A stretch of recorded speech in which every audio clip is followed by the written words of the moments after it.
Hello and welcome back to Introductory Financial Statements Modeling course. And in today's lesson, we're going to be going over the case study instructions.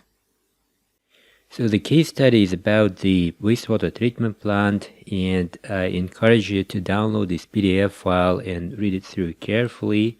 And according to the case study, the company that we work for as financial analyst is considering acquisition of wastewater treatment plant in Ecuador, and we have to prepare the financial projection model.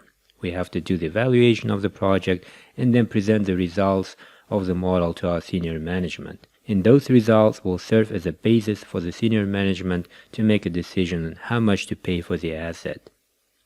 So the model shall indicate, according to the case study, the maximum acquisition price of the asset, and that maximum acquisition price has to generate IRR of 15%. And IRR stands for internal rate of return. And then we're giving the acquisition date, which is December 31st, 2019, and the financial projection should be made annually for 10 years from the acquisition date.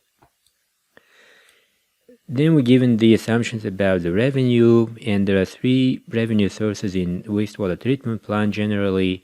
The revenue from treating the wastewater itself, and according to the case study, the local municipality will be paying us 75 cents per each cubic meter of treated wastewater.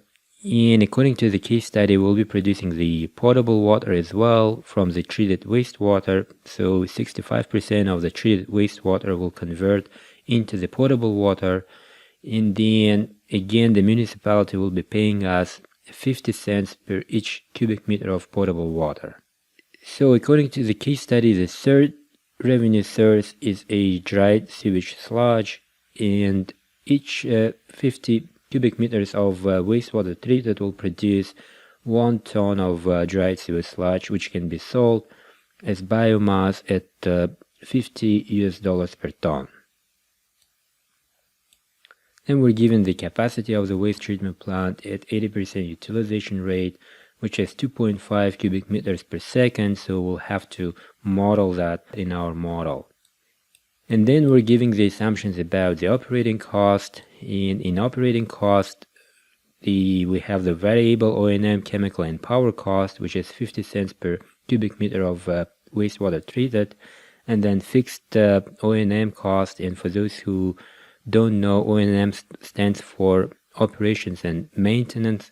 So the fixed portion of O&M cost is 30 million per year, and we're also given the fixed management cost, which is 20 million per year.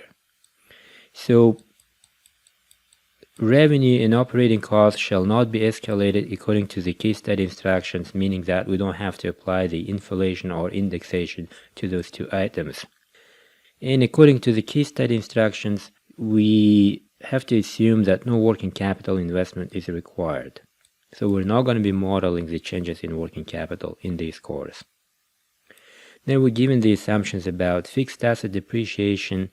The case study says that the value of the fixed assets at acquisition date is 119 million, and then the remaining useful asset life is 10 years, so no maintenance capex is required.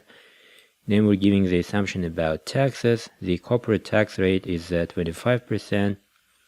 And accelerated depreciation is allowed, and we're given the value of the fixed assets for the tax purpose at acquisition, which is 59 million, and we also have the deferred tax balance at acquisition of 15 million. If something is not clear for you at this time, do not worry. We're going to be going over these terms carefully when we will model them.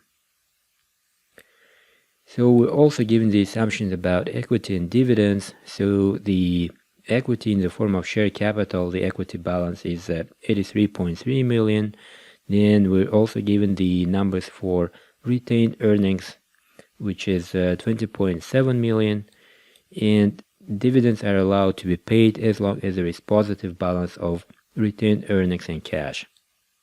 And finally, we have to carry out the valuation analysis. The required rate of return is 15%, and just to remind you, we have to come up with maximum acquisition price, which generates IRR of 15%.